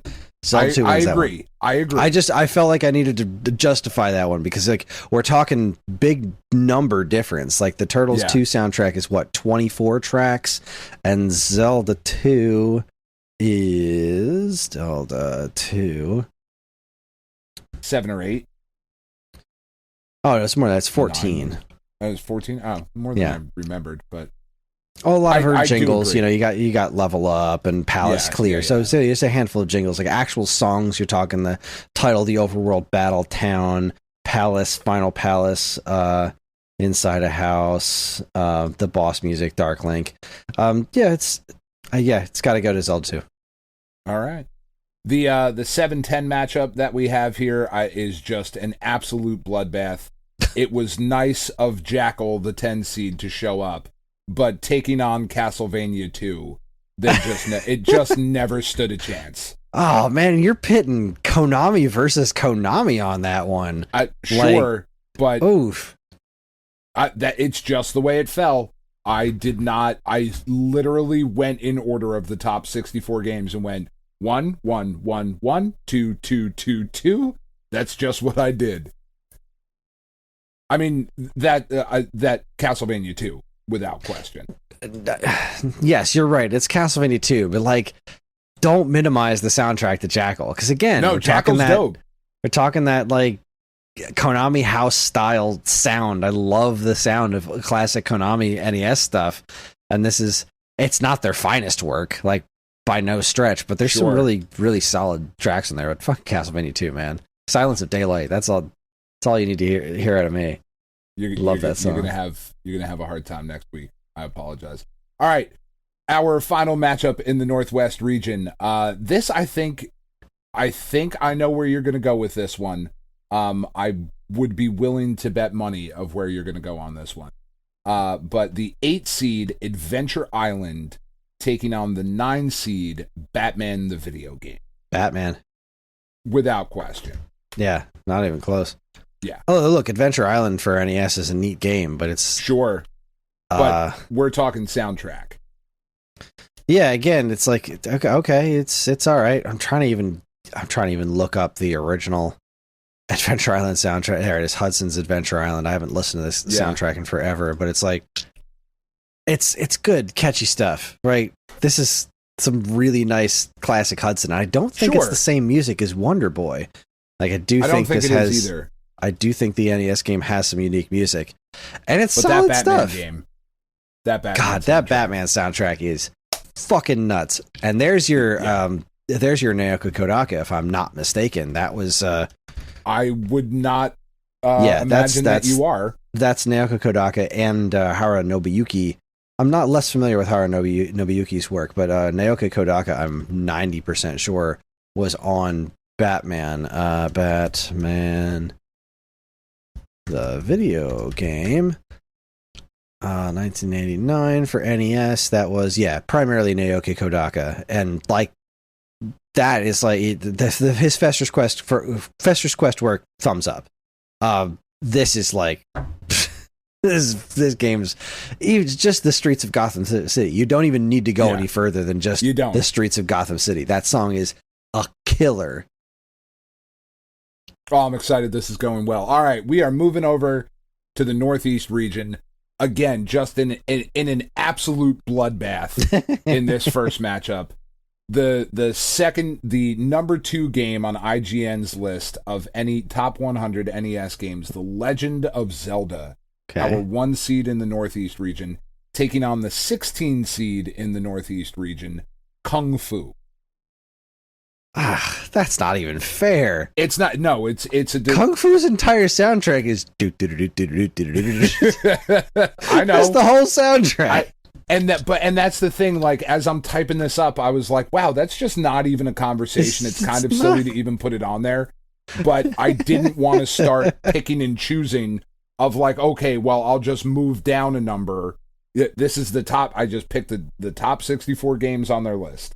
On for Kung Fu for NES, I don't even have it separated by tracks. The entire soundtrack, I just have it a single track at 47 seconds long. That's all there is to the game. And it's a great good little stuff. Bit. It's a great good little stuff, ditty. yeah. But man, Legend of Zelda. Well, you're going to need to talk about that more. So save your thoughts. Will do. Because you'll need it for next week. Our 2 seed in the Northeast region, Metroid, taking on the 15 seed. Perhaps there is a conversation here. Maybe not. I don't know. The 15 seed, Mega Man 6. There is indeed a conversation there. Mega Man 6 is a better soundtrack than I think a lot of people give it credit for. Mega Man 6, obviously, it's got one of the best stage select themes in the entire series. The stage select theme is fantastic. Let's see, Blizzard Man's great. Flame Man stage is phenomenal. Flame Man stage is another, like, that is top tier Mega Man music. Centaur Man's okay. Nightman stage, again, okay. This is a really good soundtrack. Mega Man 6 is really solid. The thing about Capcom did not miss with the soundtracks on Mega Man games, because even with what you're saying, like Centaur Man is okay. What that sentence is in context is Centaur Man is okay for a Mega Man song. If that song was in any other game, it'd be one of the best game songs. But the bar was so fucking high with Mega Man music. However, but Metroid, this is Hirokazu Tanaka, easily one of my favorite game composers. That title screen. Oh, it's been reprised over and over and over again, and that original NES title screen is just it's so iconic. Same with the Brinstar theme, and I don't know that there is a title screen in a video game that does a better job of setting the mood and the tone of the game you are going to play. Legend of Zelda than the Metroid. I don't know that that's better than Metroid's. I personally think that it is. I personally think that as if you're just talking about music, then it's a conversation. But as far as like the actual title screen itself, like Legend of Zelda was earth shattering, because you turn that thing on and you're used to seeing everything up to that point, including Metroid, a title, right? There's your title, and here's like, Metroid's got some twinkly stars. Legend of Zelda has the glowing Triforce and a functioning waterfall, and then it turns from day to night with this super eerie, that flute sound. It's unbelievably important and just such a huge step forward, even over Metroid and Kid Icarus, which came just before. Like those 3 games, Metroid, Kid Icarus, and Legend of Zelda, was Nintendo coming out of the gate and being like, this is what video games are going to be now. Right. And they changed everything. We're making something important here. Those title screens were like, they were pretty earth-shattering. And Kid Icarus is a distant third. Metroid was phenomenal, but again, it's just backdrop of stars, which is very appropriate for the game that was attached to. But Legend of Zelda was like, you are about to go through some shit. The Legend of Zelda was like, yeah. Sure, so we're just talking music. That's a different conversation. We're just talking music. I'm listening to the Brinstar theme right now. The Norfair hits you with that really like it sounds hot and desperate. You know, Kraid's theme. Oh my god, the Kraid's theme. This is a closer call than it should be, but my heart has to give it to Metroid just because there's less of it, and the stuff like Zebetite and even Torian, like, it's not much of music, but the heavy hitters hit harder than anything in 6 does. So I think it has to go to Metroid. All right. That's kind of where I was leaning to, but Mega Man 6, it's very close. Yeah, that's a valiant battle. Now, if we were talking 2 or 3, that's a much harder conversation, but I'm sure those are going to happen. We'll get there. All right, this one I think is going to be super interesting too, and I don't know where I fall on this one. I think I know which way I'm leaning, but our 3 seed in the Northeast region, DuckTales, taking on the 14 seed Ghosts and Goblins. Oh, DuckTales. That's not even close. You don't think it's even close? I thought it was maybe closer. Well, look, Ghosts and Goblins, like, that one theme is pretty great, but the rest of that, see, like, we're talking about the NES port of Ghosts and Goblins. This is Micronix doing their Micronix thing. It's extremely hollow. There are really good melodies in there that it was taken from the arcade original, but, like, the NES game, it's fine as far as, like, being a soundtrack, but, like, fucking DuckTales soundtrack, really that's top tier. That's when Capcom was like, never mind, we don't need Micronix, we're going to make our own games, and that's when they started getting the real serious shit, you know? Yeah. Your 1942, your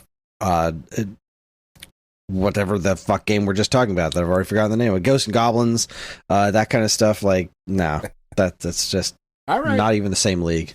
All right. This one I think is a really weird matchup, but in the spirit of what this is, it's just where it fell. The 4 seed, Excitebike, against the 13 seed Shadowgate. Fuck. Now, if you beat me over the head with Shadowgate's music, I wouldn't be able to tell you it was Shadowgate. And Shadowgate's got a good soundtrack. It's not my favorite. The Excitebike's got almost no music. It's got one of my favorite jingles for, like, winning first place. It's good. Is it better than Shadowgate? I know nothing about Shadowgate, so I haven't. This is not a game I'm overly familiar with, but we did. We covered it on a Waveback. Jesus, it was 2019, episode 76. And I remember really enjoying it. Like, so I'm listening to, like, pieces of it here. It's got to go to Shadowgate just on sheer number of quality. Like, Excitebike has, again, almost no next music. To nothing. Yeah. So yeah, it's got to go to Shadowgate. All right, I just got to spell Shadowgate right because I wrote Shadowgate, which is a very different game. All right, I think this one is also an absolute bloodbath here. Super Mario Brothers 2 against Metal Storm, the 5 against the 12. Oh, Metal Storm. Metal Storm's great. I don't want to knock Metal Storm out that quick, but Mario 2 beats the shit out of it. It's a bloodbath. It's an absolute. The Mario Brothers 2 soundtrack might be my favorite out of all the 3 NES ones. Metal Storm is a cool ass game. Music's not its strong suit. The music's it's not decent. Bad. No, yeah, it's not bad. The music's solid, but, like, God, Mario 2, come on. Yeah. All right, let's jump down to the 6 taking on the 11. I think this is also an interesting matchup because our 6 seed is Blaster Master. Our 11 seed is Crystalis. And while you and I did not like that game, the music is quite good. The music's stellar, but it's not Blaster Master. Okay. Yeah, no. I mean, I guess I'm probably biased, but I do think that every song in Blaster Master is a fucking masterpiece. It's just the music in that game is the music in that game is really some of the why I love that game so much. It's every single area has just got these crazy tunes, and they sound so good. The instrument choices on all of them are just they're offensively good. You just want to shake them up there. What are you doing? How dare you? Again, at the time this came out, seriously, when this came out, you're going up against. Come on. Let me suggest that you save all of that argument, because next week, oh boy. All right, our 7 seed, Metal Gear, taking on the 10 seed, Life Force. Ooh. God, I love the Metal Gear sound. You go Konami against Konami again. Look at you. Yeah. That's what Life happened. Force. I mean, my gut reaction to this, being the Metal Gear whore that I am, had nothing to do with it. It's Metal Gear, hands down. But then I can't think of like standouts from the Life Force soundtrack for me. Yeah, I mean, it's all solid. There. I played more Metal Gear than Life Force. And like, I'm listening to the Life Force soundtrack right now, and it is great. It's, again, more wonderful Konami, but like, God, Burn in the Wind, I know that song. Burn in the Wind, that's a winner. But yeah, Metal Gear. And I know, like, you think about that, the woods, when you start the game,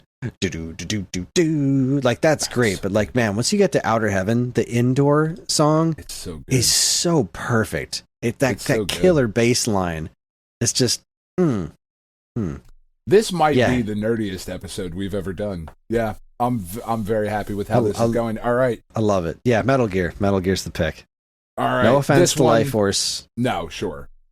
Again, I believe we have just an absolute slaughtering but come on, they're children, I think is like really the way that this one is going.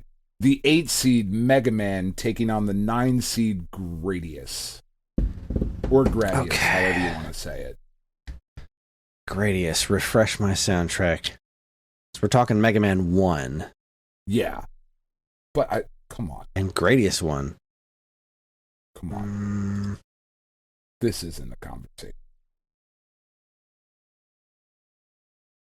Sorry, I'm running through a quick refresher on Gradius. It's all right. I just need to be sure, because my gut still tells me Mega Man 1, because Mega Man 1 has 100%. Some of my favorite songs in the series, even though they don't match. That soundtrack is so different from every other Mega Man soundtrack. It is. Like, Elecman Stage? Come on.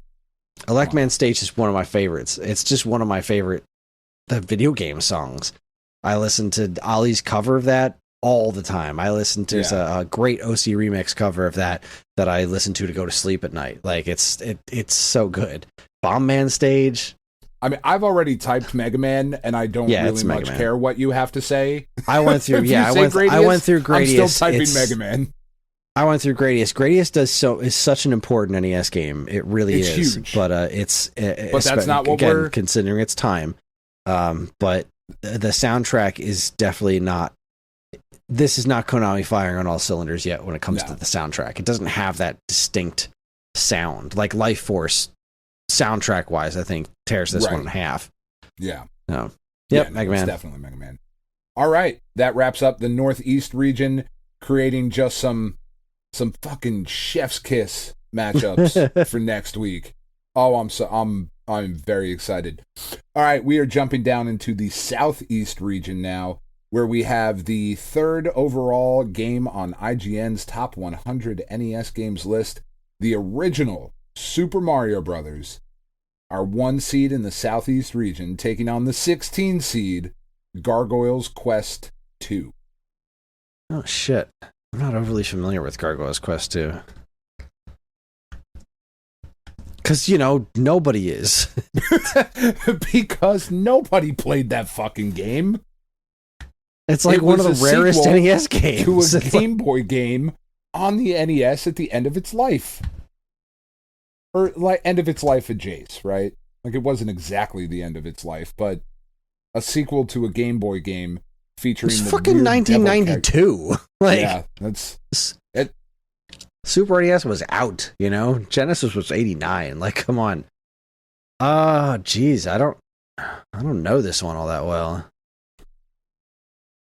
But, I mean, if you walk up to most people our age and just If you're talking iconic, there's no question. The question is which one's better. But, I mean, yeah, I mean, that's fair. I was just going to say, there is a you walk up to right, anybody and just go do, and they fucking know what you're talking about. Of course, because it's fucking iconic. Good. It's also a pretty genius piece of music. But when you think about the other songs that are in there, like the underwater theme for Super Mario Brothers is really, really good song. And the actual Super Mario Brothers theme itself is a complex masterpiece. Like, that song's amazing.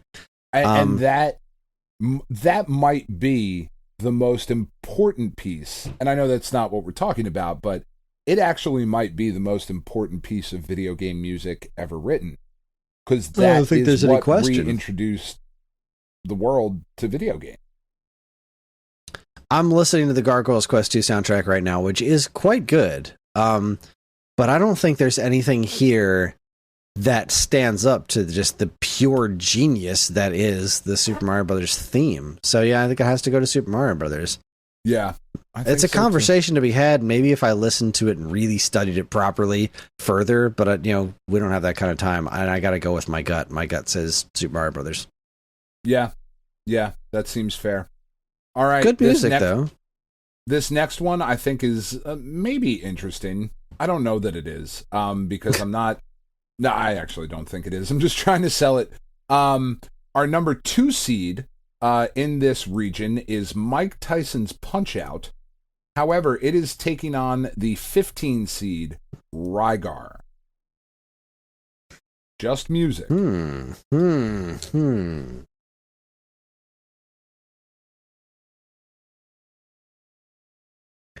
are we judging this based on, like, am I also factoring in how well the music is used in the game? You factor whatever you need to factor. This is tough because of how little music is in Mike Tyson's Punch-Out! That said, man, is it iconic. It is extremely iconic, and it is used so well. When you knock somebody down or when you get knocked down, those songs bleed in to that, the intensity of the actual bout theme so brilliantly. Again, especially considering the game's age. But Rygar is... When I mentioned, Zelda, Kid Icarus, and Metroid, that's NES's 1987 right there. Rygar was in there. Rygar, Castlevania were the earlier games from 1987, even before Nintendo cemented that big shift in game design for the NES.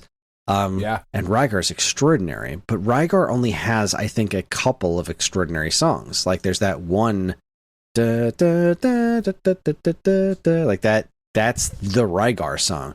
But not only anything else in Rygar is extraordinarily stand out as far as the music goes. It's a lot of very kind of drony, sad-ish type of music. Like, it works, but it's not extremely stand out. So, yeah, not Rygar. All right, Punch-Out. Moving on. Yeah, Punch-Out wins that one. That's a good matchup, though. It's an interesting matchup. But yeah, I think that has to go to Punch-Out. Just it's what's there. I think does the job better. Yeah, it's good stuff. All right, the 3 seed in the Southeast region. My eyes are going crossed here. This I think is going to be an interesting one as well. The 3 seed, the original Final Fantasy, taking on the 14 seed Double Dragon 3. Oh, fuck. Right? Double Dragon 3's got some good stuff on it. That's not as good as 1 and 2. Double Dragon 3, the Sacred Stones, starts off really good. The Sacred Stones, man. That's good stuff. I have not listened to the original Final Fantasy soundtrack in forever. I mean, you've got the prelude that's been there forever. God Damn. Yeah, it's Final Fantasy. I'm sorry. I'm like 5 tracks in. I'm like, fuck. All 5 of these are bangers. Yeah. Like, this is Every one of these is good. Everybody can get it. Yeah. I'm sorry, Double Dragon 3. You have a great soundtrack, but you are not Final Fantasy. You are not Nobuo Uematsu. Yeah. Yeah. All right. Jumping up to the 4 seed, River City Ransom, taking on the 13 seed, Dr. Mario. Oh, no. Oh, don't do that to me. Again, wait till next week, Kris. You are not looking at what I'm looking at, and you're going to be... We cannot have an opening segment next week. That's with fine. The amount of debate you're going to have. All it's going to be is me talking about Tears of the Kingdom, and it's fine. Yeah, let's do the opening segment for next week now. Tears of the Kingdom, good. Okay. Yeah, there you go. Covered. Let's get to work. So Dr. Mario, Fever, the menu theme, the title screen, and Chill. That's basically the soundtrack. There's like there's like the versus victory, the ending, which really isn't all that great of a song. But like title, menu, Fever, Chill. Pretty fucking great. Pretty fucking great. What are we up against again? River City Ransom. River City Ransom. All right, so River City Ransom. That one. Sorry. Come on, soundtrack. Show up here. All right, River City Ransom. Main theme. See, and how did I know that I didn't even have to prepare you for this? Because I knew you would either know it or have it ready to go. Oh, yeah. I'm just diving into my iTunes here. God, that main theme from River City Ransom. It is so good. And it's weirdly like of a similar like almost like classic surf rock to like kind of like Dr. Mario's Fever, you know? Yeah. They're not entirely dissimilar. My question is there anything else from River City Ransom that hits as hard as those other tunes? Because they both have probably around the same. Like, all right, so if I'm looking at menu theme, basic version, compare 1-to-1 here. Menu theme, Dr. Mario has the menu theme hands down. Menu theme in River City Ransom's kind of annoying. The password is pretty decent, but again, I don't think it overtakes the menu theme. Cutscene. This is not better than the ending music from Dr. Mario, so Dr. Mario still has it. Okay. If I had to choose between Fever and like the basic running around music, that's a real close call. I think I might actually choose Running Around. As much as Fever is one of my favorite songs, the NES version is missing part of the song that the Game Boy version doesn't, that the Game Boy version has. So it's like kind of incomplete. And fucking Running Around, that main theme from River City Ransom it goes so much harder than it needs to. The final fight is good. It's got the Double Dragon theme in it. This is a really close call. I think it has to go to Dr. Mario. That's where I thought you were going to end up. I thought this was going to be a pretty big upset here as I was typing these out. The 13 seed taking down the 4 seed. It's a bitch because like it's really, really super close. But like I think River City Ransom has more mundane songs in it, and the standout for me personally is the main theme. Right. But I think the combination of the other ones are just strong enough to take out what River City Ransom has to offer. It's a tough one, but I think the winner is Zip Tanaka. All right. The 5 seed Castlevania taking on the 12 seed Vice Project Doom. Yeah, Castlevania. Yeah, that's not a conversation to have. You're stacking up Castlevania against almost anything we've even talked about today. It's barely a conversation. Original Castlevania and the soundtrack, that's going to be hard to beat. This one, another one where I think we have another candidate that could possibly win the whole thing. which would be our 11 seed in this matchup, the 6 seed Bubble Bobble taking on the 11 seed Ninja Gaiden 2. Ninja Gaiden 2. Yeah. Bubble Bobble's great.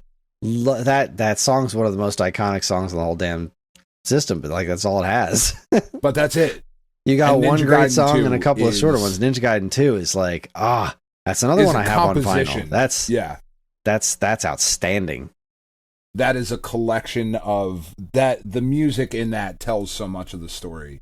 It's all right. This one, I don't know that you know a ton about our 10 seed, but I know you know a ton about our 7 seed, and that would be Kirby's Adventure taking on the 10 seed Dragon Warrior 5. Dragon Warrior 5 wasn't released in North America. No? No. Dragon Warrior 1 through 4 were North America. 5. No. Fucking talk. Dragon Warrior 5 is number 39 on the top NES games. I have zero frame of reference for it. I've never played it. No, it is. I am looking at the North American box art released in 1992.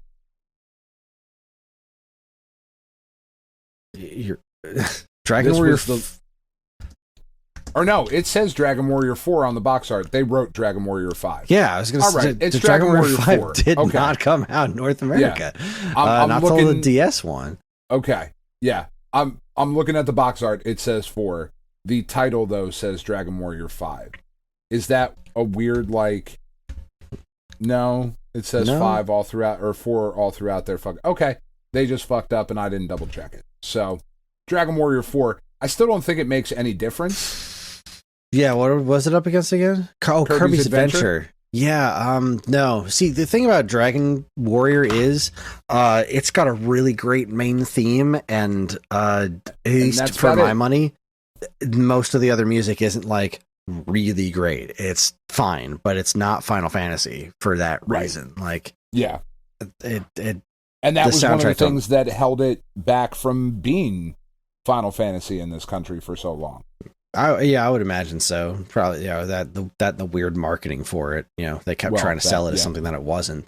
Yeah, that was a little strange. But also, that doesn't take away from the fact that the soundtrack in Kirby's Adventure is truly amazing. It's really good. It's really, really, really involved. It's quite impressive for a number of reasons.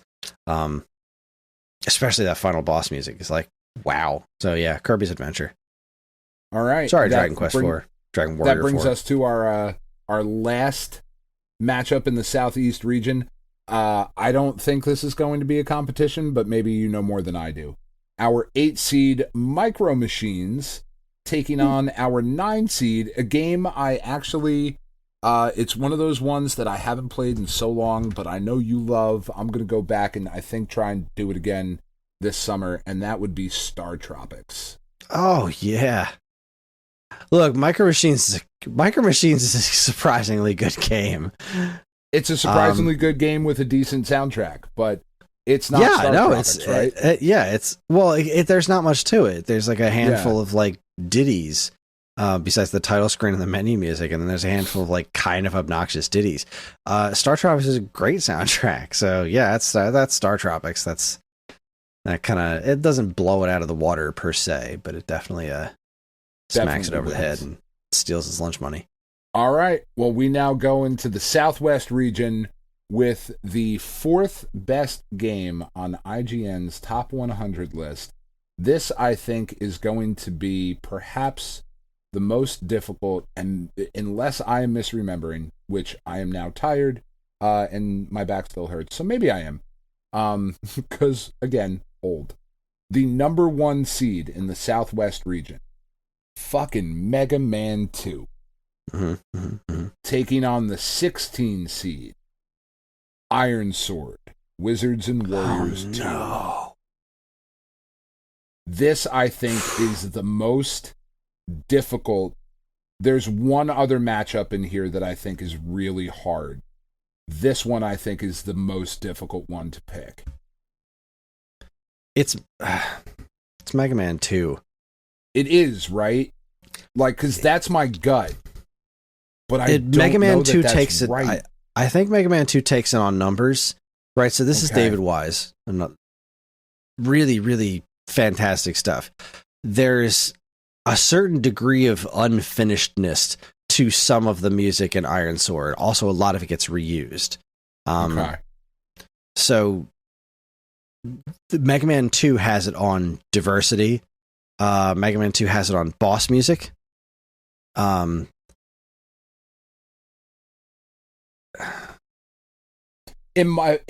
me, Mega Man 2 is my favorite video game soundtrack of all time. It's my favorite Mega Man game of all time. It might be my favorite NES game of all time. That being said, I'm not 100% sure that it's not Iron Sword. No, it's definitely Mega Man 2, and it's Okay. it's less close than you'd think it is too. Just because like a lot of And like the I songs, said, maybe I'm misremembering. the songs I in might be. Iron Sword that are actually different from one another. A lot of them they have these weird loops, like they're just kind of unfinished. Okay. Which is weird. The stuff that is great, like the mountain theme from stage 1, the cloud theme from stage 1, even the title screen music, ridiculously good. But if we're going, back to back, like 1-on-1 title screen, the title screen music on Iron Sword's great. The title screen music of Mega Man 2, are you fucking kidding me? Like, Yeah. that's all time. The mountain stage is great. Is it better than all of the single stages in Mega Man 2? I don't think so. When it comes to diversity, Mega Man 2 has friggin' Crash Man stage and Heat Man stage. Like, get farther away from each other stylistically, but still managing to be cohesive. No, it's Mega Man 2. And it pains me to dismiss David Wise's work, especially on something this great as Iron Sword work, but outside of those 2 stage themes, which again, they get recycled a couple of times, whereas almost no music gets recycled in Mega Man, like, Yeah. the different bosses all have different music, which is really cool. However, those things have these weird loops that don't really connect. Like it's almost like the songs don't properly resolve, like they're not done. So yeah, it's Mega Man 2. All right. Our 2 seed, Dragon Warrior, against the 15 seed, Super C. See, now this is where this is the one soundtrack from the Dragon Warrior series that I genuinely do like. I like this soundtrack a lot. Do you like it more than Super C, though? No. Okay. See, the thing is, so? the thing about the Super C music is Super C is the kind of NES soundtrack you listen to and could almost mistake it for a Super Nintendo or a Genesis.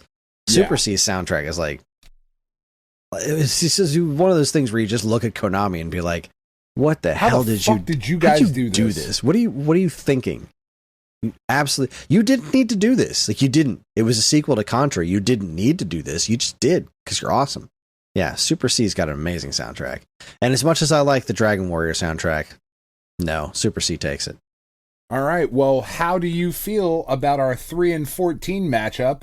Our 3 seed, Contra, because that's how shit worked out, against our 14 seed, Wizards and Warriors. Ooh. I mean, it's Contra, but Wizards and Warriors... I hate knocking out David Wise again like that, but you're putting up against Contra. You're gonna get a David Wise thing here in a minute. Don't worry. Okay, good. But yeah, no, it's definitely Contra. That's Wizards of Warriors again has some really cool music, but it's like also the boss music is do do do do do do do, like, which is great, and I love it. But it's but come on, it's definitely Contra. All right. I think this might be, in my opinion, the most lopsided that is in any of these ones that we've talked about so far. And that would be the 4 seed Mega Man 3 against the 13 seed Adventures of Lolo 3.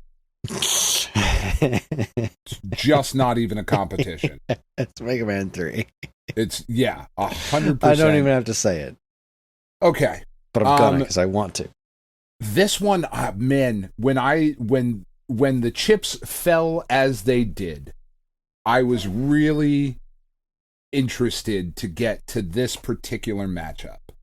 Our 5 seed, Kid Icarus, one of your very favorites, against our 12 seed, Tetris.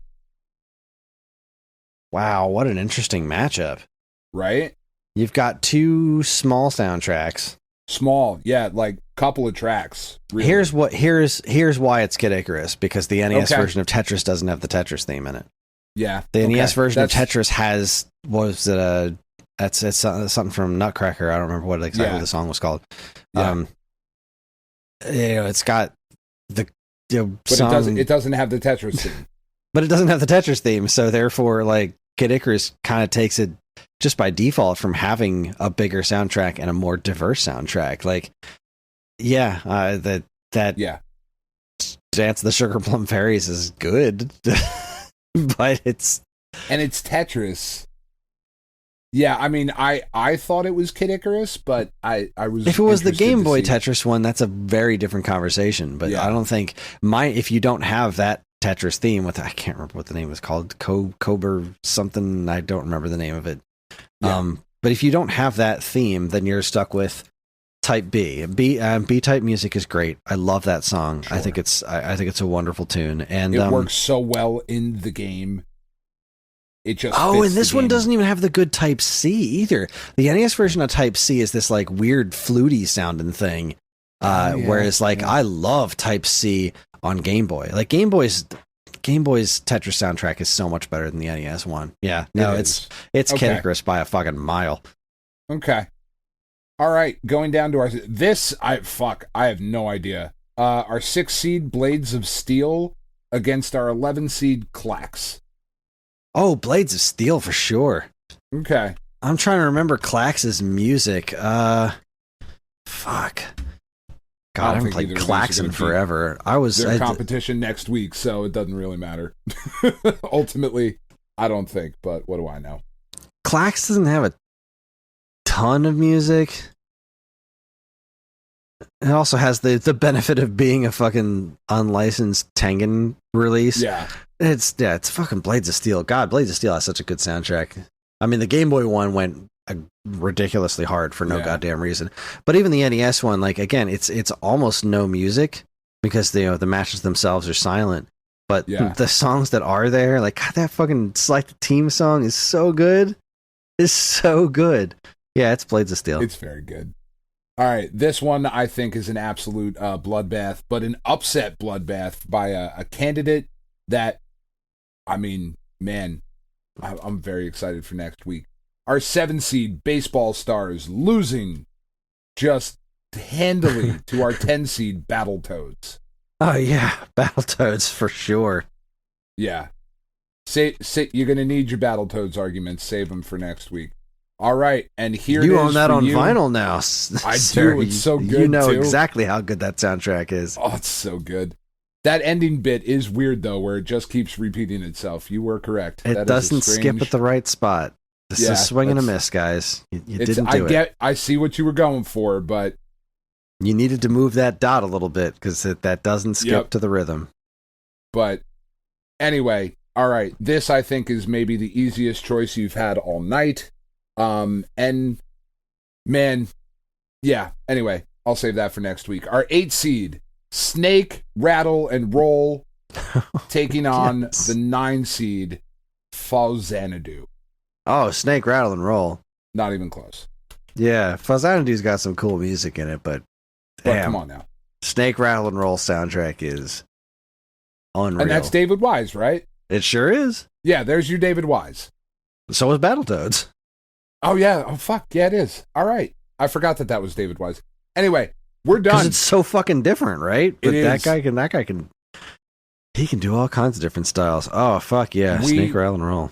We have gotten through the first round, and I mean, not a ton of surprises here. I don't think, knowing your sensibilities, and just being honest about the quality of the soundtracks. A couple close matchups, but next week is where shit next week's real. Gonna hurt. Because what I'm looking at is, and this is why I'm glad you don't write it down when we do this, because I don't want you thinking about this all week. There is some shit next week that is going to make hurt. me cry next week. It might. You're a bastard. It might. How dare you do this to me? This was a good idea. I'm so happy idea. This has worked out well. I was really unsure. I thought it would be cool, but man, I'll do your bit here. That's our show. Join us next week when we go into the rest of our MAY-nia for 2023. We're doing the second round. We're doing the Sweet 16. We're doing the Elite 8, the Final Four, and the championship, all to be decided next week. How much pain is Kris going to be in? Man, quite a bit. I gotta be honest with you. And then I don't know what else you say. I don't pay attention past that part. Oh shit! We're on most social media. Yeah, we're on most social media platforms. I'm still waiting for Spoutable to have a fucking app. Seriously. Come on, Spoutable. Twitter is a literal hellscape at this point. Let's see. We're on most social media platforms, and if you want to get in touch with us, we aren't very difficult to find. All it takes is a quick look at our show notes, and you'll see links to our social media accounts, as well as all manner of other fun stuff, like a link to our namesake, StoneAgeGamer.com, and more useful links than you can shake a joystick at. If you'd like to get early access to this show's episodes, as well as a bevy of other shows on the Geekade Podcast Network, check out our Patreon, also linked to in the show notes. It helps keep this show running week after week, and all our patrons are loved and appreciated. This show's theme song, Squared Roots, was written by Banjo Guy Ollie. You can learn all about his wonderful music and more by following the link to his YouTube channel, also in the show notes. And finally, as always, we'd like to thank our intrepid editor, Evan, for making the show listenable for all you folks, and we'd like to thank all you folks for listening in the first place. That is it, everybody. On behalf of Dan and myself, keep playing games.